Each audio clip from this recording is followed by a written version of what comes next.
No Canadian boy has ever laced on a pair of skates without dreaming that someday, if he applies himself, he'll play in the National Hockey League and that he'll be rich and famous.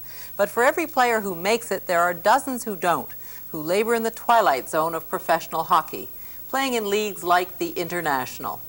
Some players are resigned to their fate. Others yearn to escape. To find out what it's like to be trapped in a league where the rewards are few and the outlook uncertain, Tom Alderman and a Journal camera crew went to Flint, Michigan for a weekend of hockey with the Flint Generals.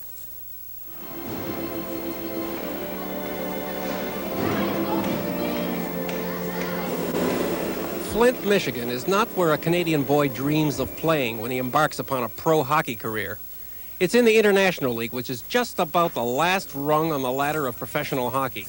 Most players down here aren't good enough for the NHL and probably never will be. This is the graveyard of broken dreams. So it's understandably hard for Coach Ted Garvin to rally his charges to greater heights. Guys, we're going to have our best crowd of the year out here tonight. So let's not come up with a bad game now. Let's really come out and put the effort into it. Let's do what we've done in our last two games. Really come out smoking. Come on now. We're playing well. Let's keep playing well. Let's not let down now tonight. No one is here by choice, but it's the only place at the moment that'll pay them to ply their trade. But let's play tough now. Come on, let's do some hitting. That's important. Kelly? To get out of this place, they'll have to play better. Therein lies the problem. Worry about him in our zone. Here comes the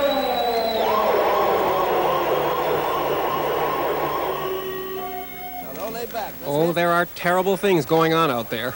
Appalling gaffes, bungled opportunities, and surefire situations that misfire. Not many players make it from here to the big leagues. They're paid accordingly. The average in this league is $12,000, $13,000. This is where NHL teams bury their mistakes. You can't get deeper into the bushes of pro hockey than the International League. It started 37 years ago, and since that time, more than 30 cities in the U.S. and Canada have drifted in and out of it. Now it's a shaky collection of 8 teams from the Great Lakes states. Teams with exotic names like the Peoria Prancers and the Muskegon Mohawks. Teams that are light years behind the big-time, big-money franchises of the National Hockey League.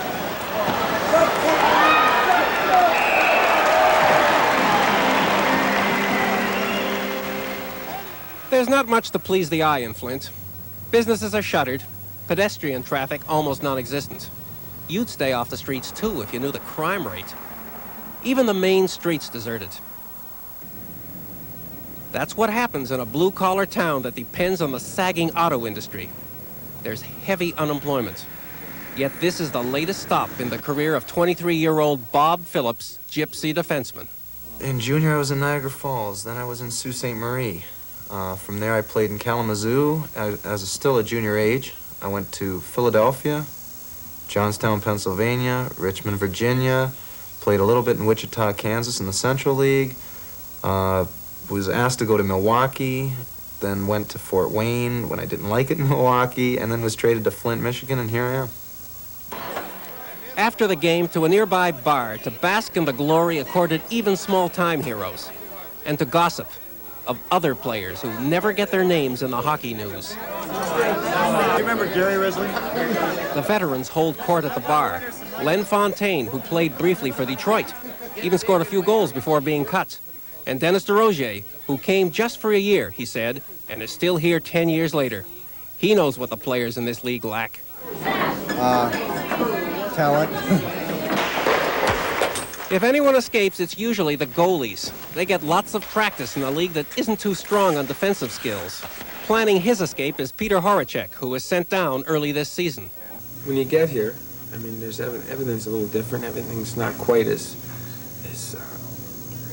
okay, let's say high class, but it's in a lower sense of way. Put it this way, you can't go too many times, more than 6 times around your legs with a roll of tape, or they get on your case. I mean, yeah, they have different budgets. I mean, obviously the American League or Central League, and then the NHL, even over that, have more money to spend.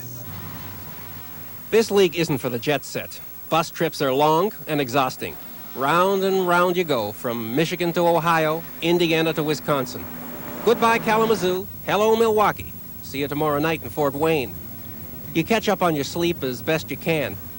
And when you wake up, the scenery is no more appealing than it was in the last place you were in.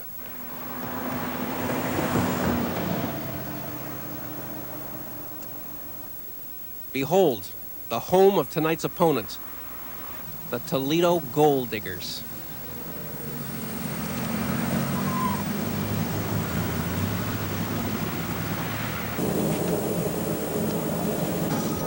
In this league, players haul their own gear. There are no lackeys to fetch for you. You are your own lackey. Into a dank, grimy antique of an arena where the visitor's dressing room is so small you almost have to change in shifts. Let's hear it for a general. It's a rough crowd in Toledo. If they didn't have hockey, they'd be out for the roller derby. Visitors need protection. The Warriors emerge to the usual stream of lively insults from the assembled, who urge them to do unspeakable things to themselves.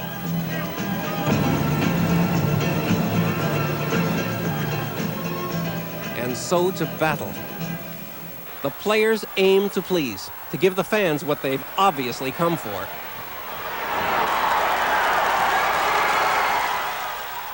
This league is a good training ground for enforcers. Players may not be able to skate, pass, or check too well, but if a big league team needs a policeman, it can apply here. Kelly, A respite from the evening's fight card. Coach Garvin notes that his team is losing. His natural instinct is to blame the referee. instead of getting young hockey players that can't make it, turn them into officials. Then we'd start getting some officials. Christ almighty, what do you call that?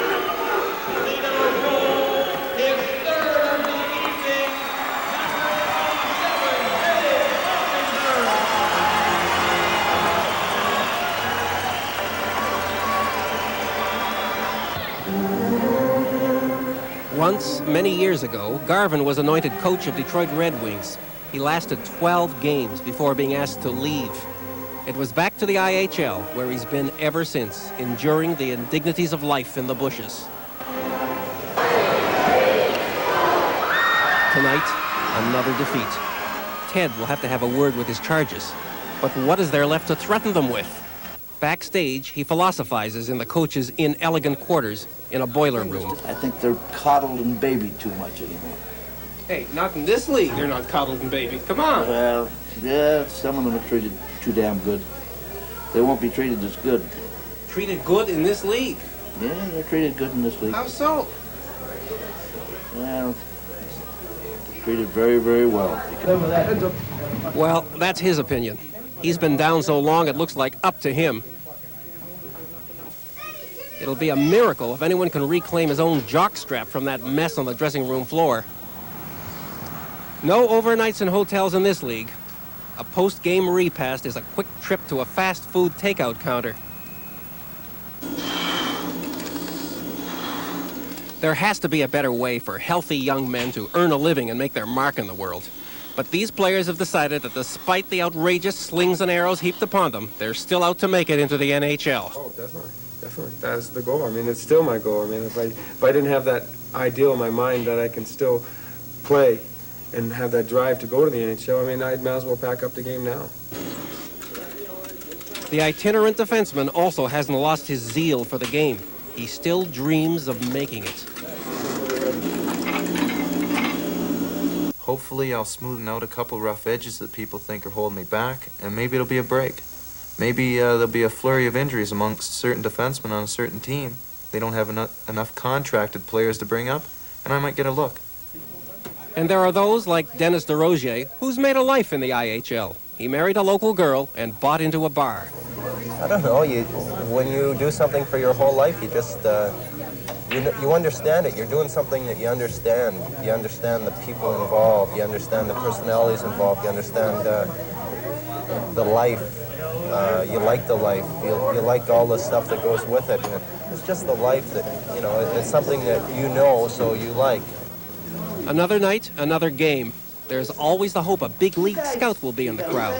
But first, there's Teddy's pep talk to be gotten through. This guy, Jarrett. These guys kill us if we don't touch them. Let's treat these guys a little rough out there. Let's see what kind of hockey players they are. Let's go, guys. Come on, let's go get them. Come on, let's go. Come on, big come on.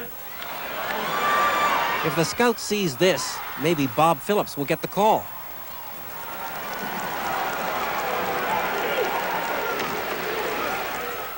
Or maybe the scout's looking for a little of this.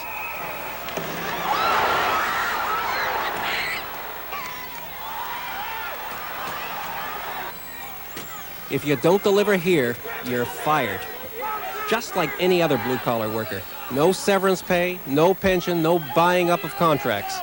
When you're hanging on by your fingernails, you have to go all out all the time.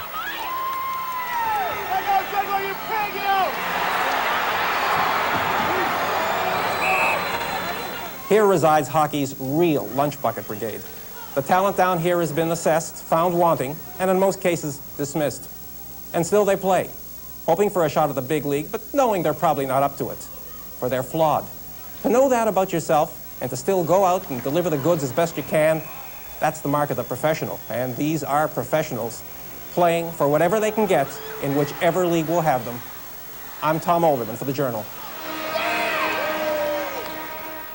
Monday, January 17th. I'm Barbara Frum. I'm Mary Lou Finley. Good night.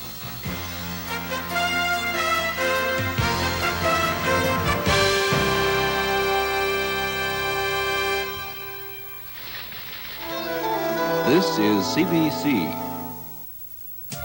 When it's chilly and you're playing or you're working outside and your hands need some warming,